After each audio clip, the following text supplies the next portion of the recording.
الحمد لله. والله يريد أن يتوب عليكم. نمضي سنة كاملة نخالط فيها الناس ونعافس فيها الأشغال، فترث ألسنتنا بعض الألفاظ التي لا ترضي الله ولا يحبها الإسلام. فيأتي رمضان ببركته وبهجته، فيزيح عنا هذه الآثار ويرفع عنا هذه الكلمات ويهذب ألسنتنا. قال النبي صلى الله عليه وسلم: إذا كان يوم صوم أحدكم فلا يرفث ولا يفسق، وإن سابه أحد أو شاتمه فليقل إني صائم.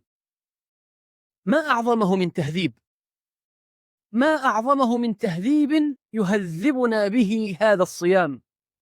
لسانك لا تذكر به عورة امرئ، فكلك عورات وللناس ألسن، وعينك إن أبدت إليك مساوئا فصنها وقل يا عين للناس أعين.